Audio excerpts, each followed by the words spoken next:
Bapak, Ibu, Saudara-saudari, mari kita minta pimpinan Roh Kudus untuk pembacaan firman Tuhan kita. Kami percaya pribadi yang ketiga, Roh Kudus akan mengontrol, mengendalikan pikiran-pikiran kami, sehingga pikiran-pikiran kami itu terhisap di dalam perasaan-perasaan kami, dan akhirnya terwujud nyata di dalam perbuatan, sikap, attitude kami pada waktu kami membaca, pada waktu kami merenungkan, pada waktu kami mempraktikkan firman Tuhan. Ya Tuhan, berbicaralah, di dalam nama Yesus kami berdoa. Amin. Kita akan membaca satu bagian daripada firman Tuhan. Pembacaan Alkitab pada hari ini dengan tema Utusan Injil yang Setia, terambil daripada kitab Yesaya 6 ayat yang ke-8. Demikian firman Tuhan. Lalu aku mendengar suara Tuhan berkata, siapakah yang akan kuutus? Dan siapakah yang mau pergi untuk kita? Maka sahutku, ini aku, utuslah aku. Jadi berbahagialah setiap orang yang mendengarkan firman Allah dan yang memeliharanya. Firman-Mu Tuhan, pelita bagi kakiku dan terang bagi jalanku. Haleluya. Haleluya.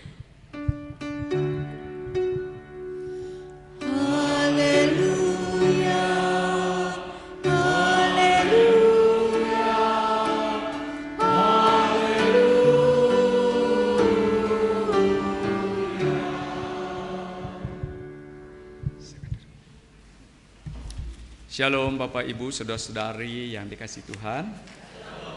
Baik yang secara daring dan luring. Tuhan Yesus memberkati.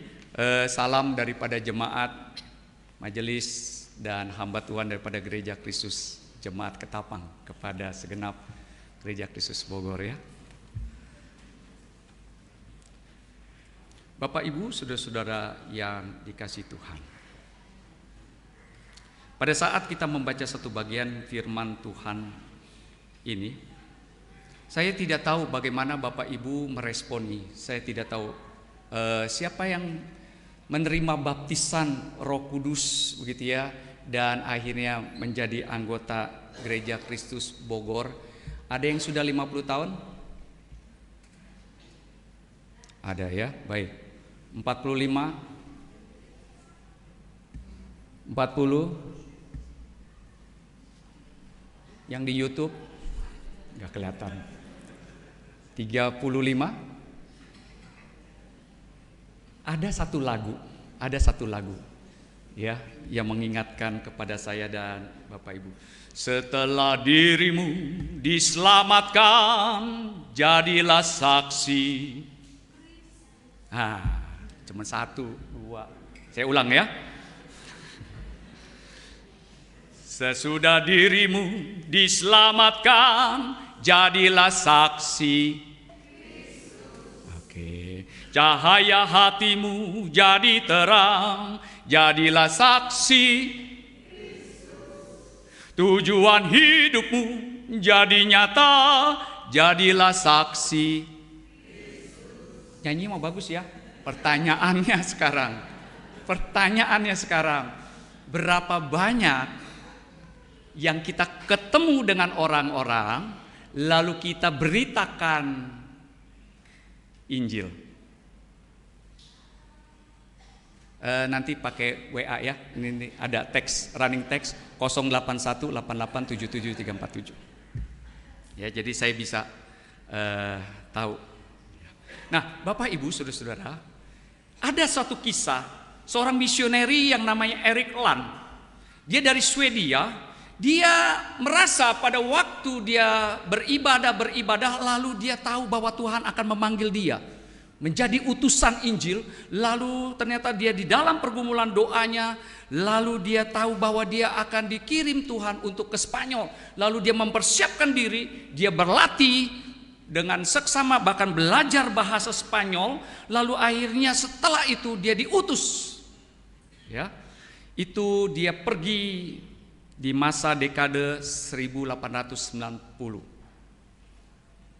Dan di dalam ketaatannya, di dalam kesetiaannya, dia menjadi utusan Injil. Dan setelah sekian puluh tahun, dia berhasil atau tidak berhasil? Ada yang bilang berhasil, angkat tangan boleh? Enggak ada ya, enggak yakin ya. Yang tidak berhasil? Enggak juga. Atau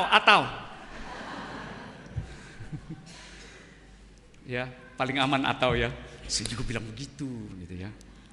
Ternyata dia nggak berhasil, Bapak Ibu.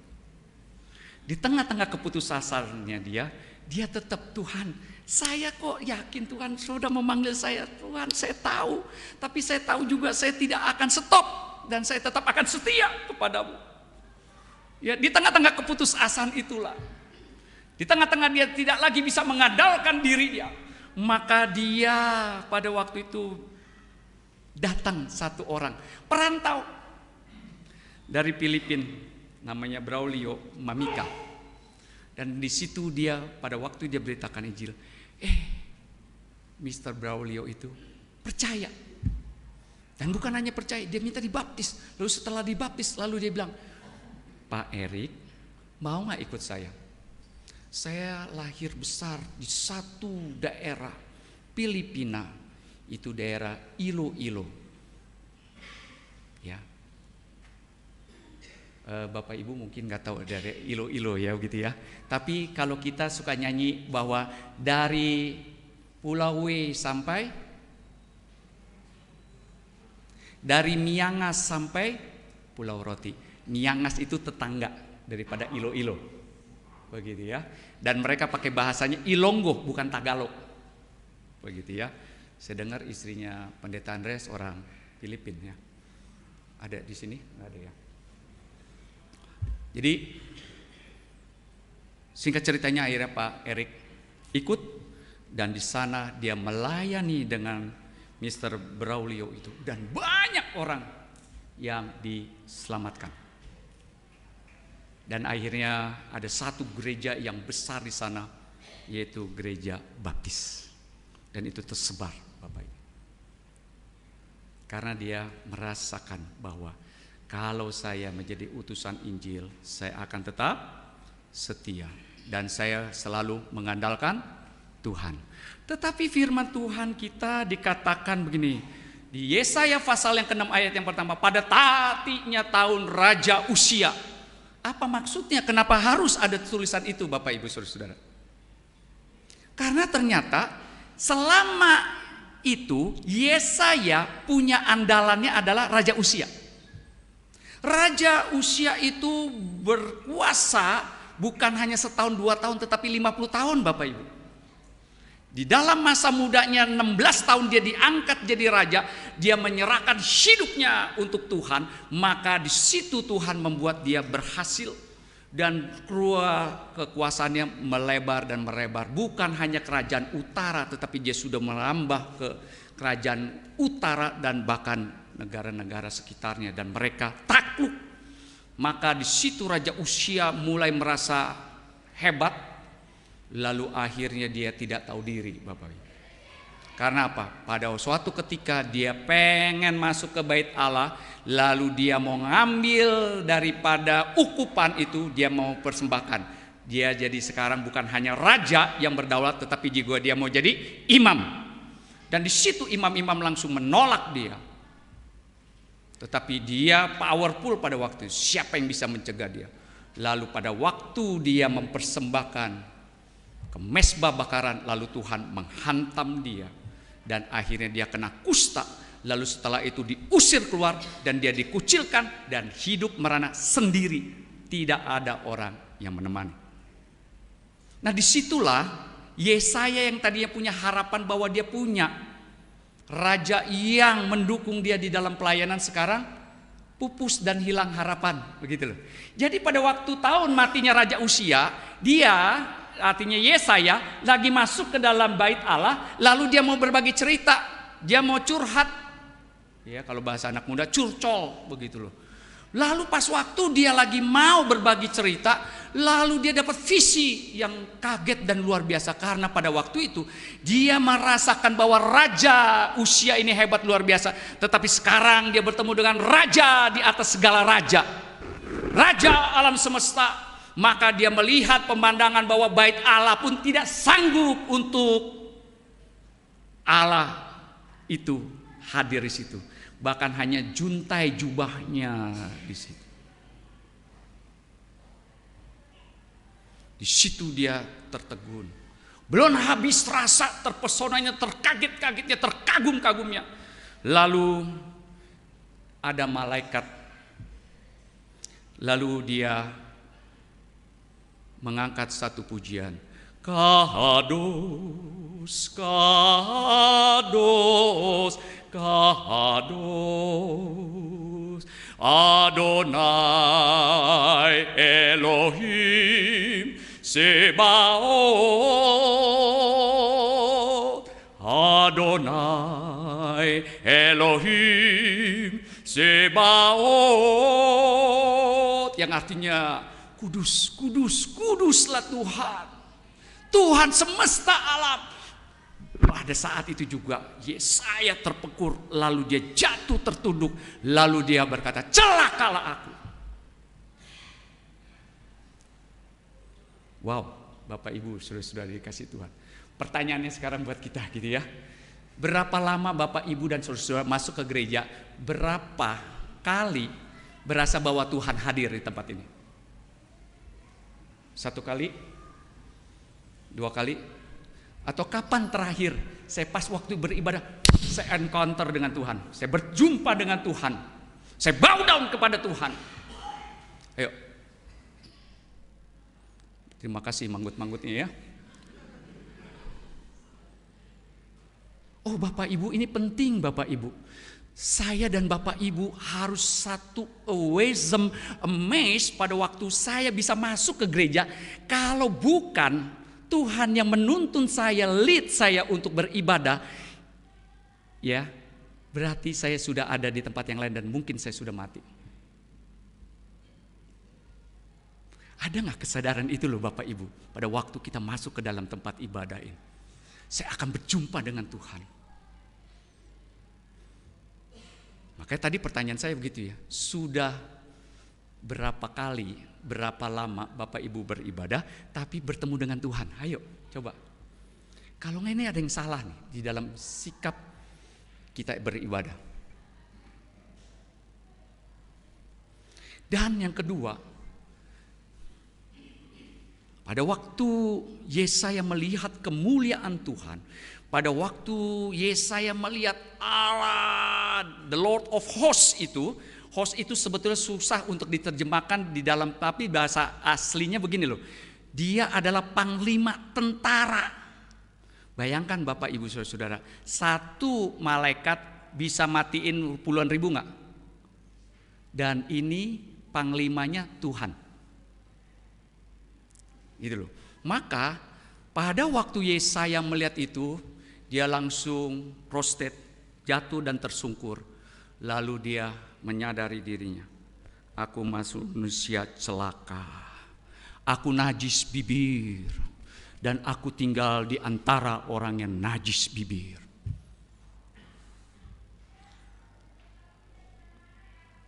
Saya tidak tahu bagaimana Bapak Ibu dan saudara pada waktu masuk ibadah terus kita ngeliat ada orang yang berdosa.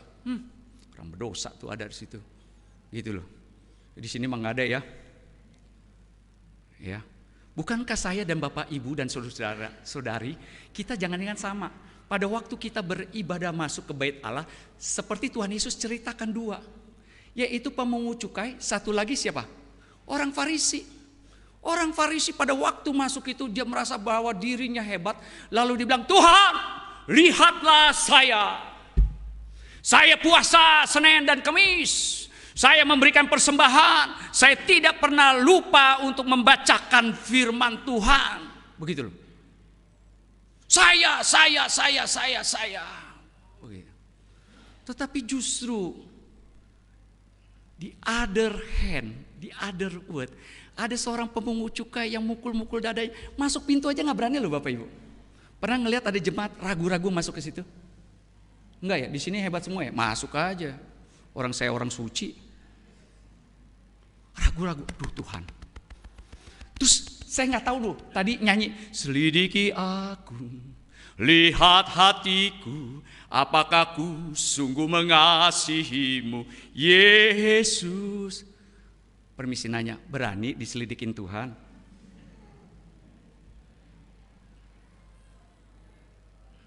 Benar, sungguh-sungguh. Lalu dengan hati terbuka, Tuhan lihatlah aku, selidikilah hatiku. Aku sungguh-sungguh mengasihi. Oh Bapak Ibu saudara-saudari yang dikasihi Tuhan. Pada saat saya dan Bapak Ibu melihat Tuhan Allah, Allah yang maha kuasa itu, Allah yang maha kudus itu, maka perjumpaan itu kita bisa melihat Yesaya anggap dia adalah orang yang berdosa, dia tidak pantas, tidak layak di hadapan Tuhan.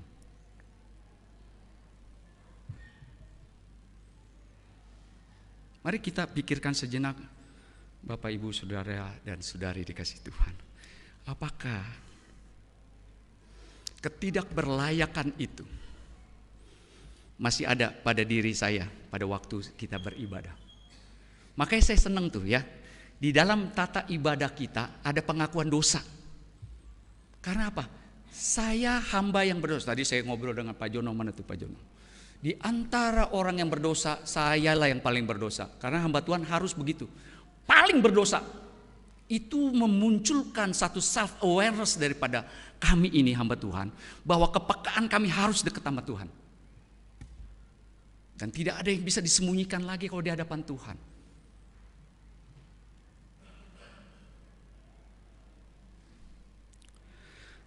Tetapi saya seringkali susah hati dan sedih ya, tapi bukan di tempat sini, ya di tempat yang lain. Tapi saya khotbah di tempat lain juga, saya bilang bukan di tempat sini, tetapi di tempat yang lain.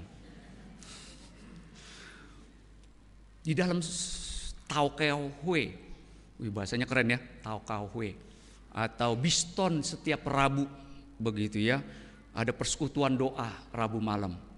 Lalu pada waktu beribadah begitu ya, ku di tanganmu, ku di hatimu, di pikiranmu, di rencanamu, tak pernah ku sendiri. Wah, itu Bapak rohani banget. Dia angkat tangan, terus dadanya dia pegang tangannya, merem. Wah, rohani nggak Bapak Ibu ya? Di sini nggak ada ya. Makanya saya bilang di tempat yang lain begitu. Nah pas waktu seperti itu, lalu handphone dia bergetar, ter. Angkat atau enggak? Halo, angkat atau enggak? Orang lagi nih Bapak Ibu harus punya satu pemahaman yang jelas seperti Yesaya ya. Di dalam kesementaraan, sekarang saya sedang berdoa kepada Tuhan di dalam suasana eternal, forever and ever. Jadi pernah gak kita mencicipi kalau lagi doa itu?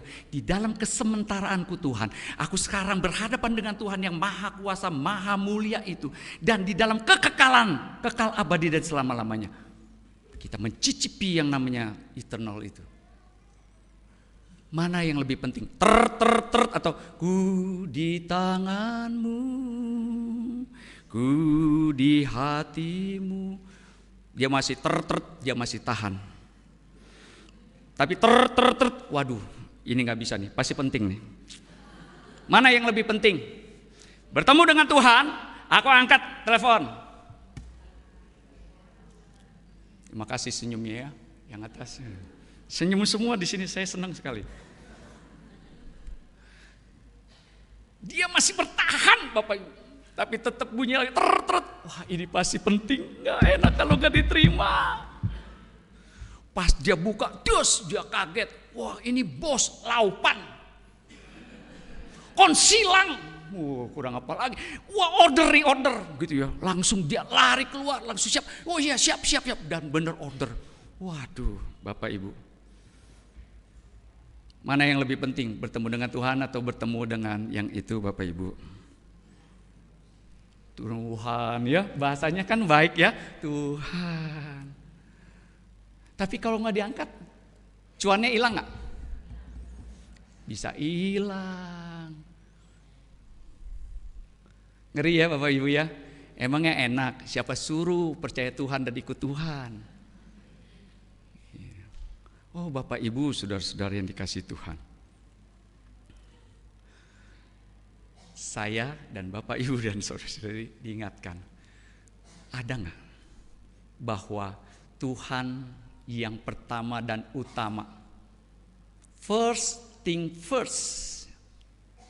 Mana? Enggak ya? Oh enggak ya? Pernah tua enggak? Terima kasih ya. Oke.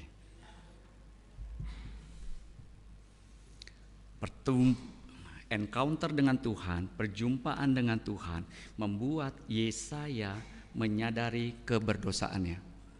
Permisi nanya, saya dan Bapak Ibu pada waktu pergi beribadah merasakan bahwa saya berjumpa dengan Tuhan dan saya ditunjukkan betapa banyaknya salah, pelanggaran dan dosa saya di hadapan Tuhan. Kalau enggak, tidak mungkin Tuhan kita mau datang dari surga turun ke dalam dunia, lalu dia memilih ngambil rupa seorang manusia, lalu dia mati disalibkan. Untuk itulah dia datang. Karena apa? Saya manusia yang berdosa, Bapak Ibu Saudara adalah orang yang berdosa. Yang kedua, Yesaya menyadari bahwa kalau bertemu dengan Tuhan ada dua. Yaitu apa? Berarti saya sudah mati. Betul gak? Pernah gak Bapak Ibu ya, pas lagi tidur terus lupa bangun? Lupa bangun.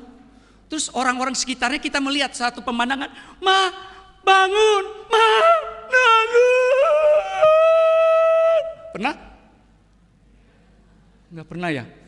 Saya berdoa supaya Tuhan berbicara kepada Bapak Ibu. Ngalamin seperti itu. Artinya begini, pada waktu pas dia melek mata, kenapa orang-orang sekitar saya nangis loh. Lalu saya melihat ada cahaya terang di sana begitu loh. Tangan yang berlubang paku itu. Berarti berjumpa dengan Tuhan, satu adalah MATI. Betul gak? Untung ayatnya nggak selesai di situ tuh kalau kita baca. Celakalah aku manusia binasa, aku najis bibir dan aku tinggal dengan orang yang beriman. Namun aku melihat, ya berarti dia nggak mati kan? Berarti ada maksud dan rencana Tuhan kan? Berarti sebetulnya dia hutang nyawa nggak? Hutang nyawa loh, hutang nyawa. Berarti kalau saya nggak mati, berarti ada maksud dan rencana Tuhan nggak terhadap diri Yesaya? Maka kita jadi tidak heran pada waktu dikatakan siapakah yang akan kuutus dan siapakah yang mau pergi untuk kita, gitu ya. Dengan kesadaran itulah Yesaya bilang, saya nggak pantas, nggak layak, tetapi saya menerima belas kasihan daripada Tuhan. Anugerahnya itu betul-betul melampaui segala akal dan pikiran saya, sehingga saya betul-betul tidak bisa untuk bisa memenuhi harapan daripada Tuhan. Karena Tuhan berkata, siapakah yang akan diutus?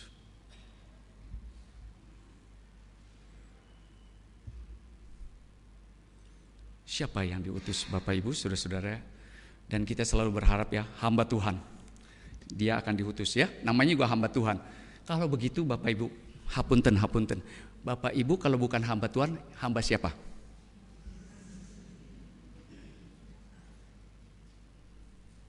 Kita semua hamba Tuhan bukan?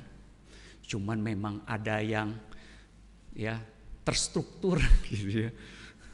Ada yang memang secara organisasi dia hamba Tuhan. Tetapi saya dan Bapak Ibu dan saudara-saudari terpanggil untuk jadi hambanya Tuhan bukan? Kalau enggak kita hamba siapa? Karena di dalam dunia cuma dua.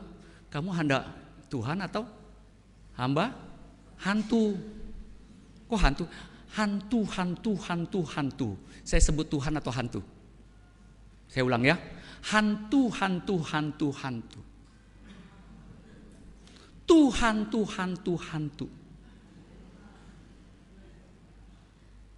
Ya, 2. Sekarang saya dan Bapak Ibu dan Saudara bisa pilih. Bagaimana saya, bagaimana Bapak Ibu dan Saudara sekalian. Alkitab menulis pada waktu dipertanyakan seperti itu, karena Yesaya berhutang nyawa, dia tidak ada kata lain selain dia menyerahkan hidupnya kepada Tuhan. Pada waktu ditanya siapakah? Siapakah? Maka dia menjawab, ini aku, utuslah aku. Ya. Kenapa namanya Yesaya? Saya baru ngerti loh pas baca-baca ya. Kenapa ya? Pas waktu dipanggil langsung, yes, saya. Jadi Bapak Ibu mestinya begitu ya. Yes, saya. Siapa yang mau utus? Yes, saya. Namanya Yesaya. Saya baru ngerti sekarang. Tapi saya tidak tahu bagaimana Bapak Ibu pada waktu menerima panggilan itu. Begitu ya. Bapak Ibu, saudara-saudari yang dikasih Tuhan, saya ada cuplikan video Bapak Ibu ya. USA in Del Rio, Texas, home of the drive-in baptismal car wash and discount house of worship. Say hallelujah. Brother, never minds we have a story. I'll never forget the movie Jungle Book. Say hallelujah. You remember it, don't you? Dr. Livingstone, say hallelujah. Beautiful man, pillar of the community. Well, you know, quite frankly, he went into the wilds of the jungle and never came back. Back.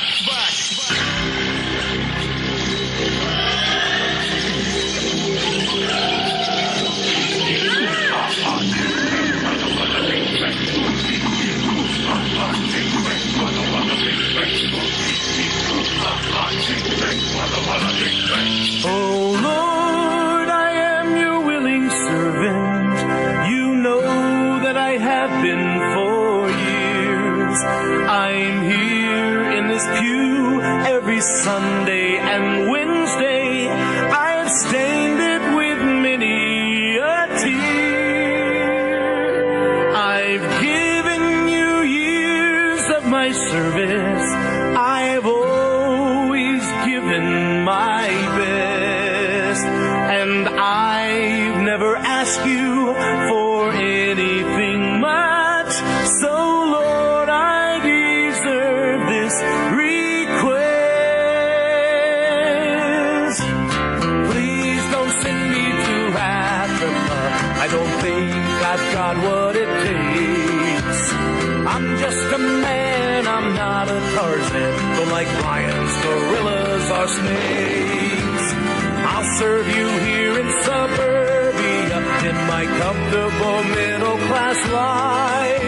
But please don't sing me out into the bush where the natives are restless at night.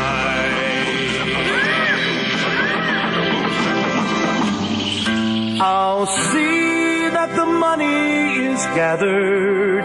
I'll see that the money is sent. I'll wash and stack the communion cups. I'll tithe 11%. I'll volunteer for the nursery. I'll go on the youth group retreat. I'll usher, I'll deacon, I'll go door to door. Just let me keep warming this seat. Please don't send me to the ends of the earth where the natives are restless at night.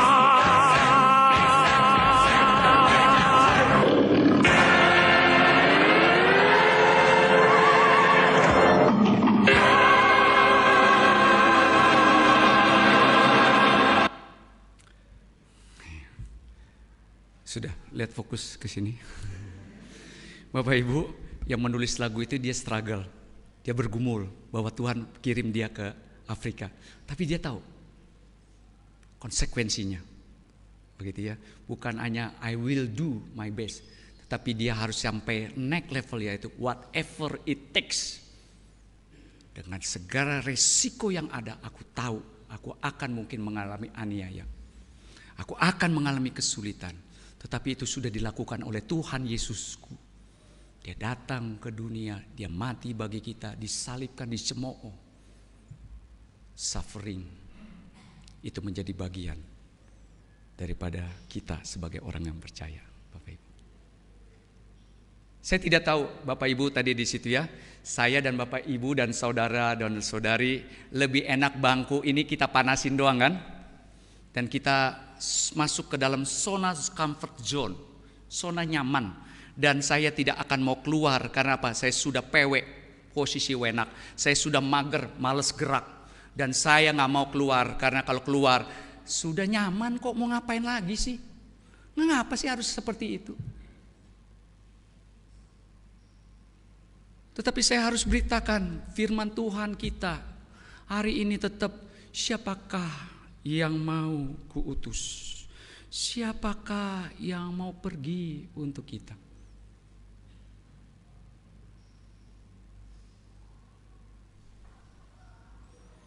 Mari kita tenang, teduh sejenak.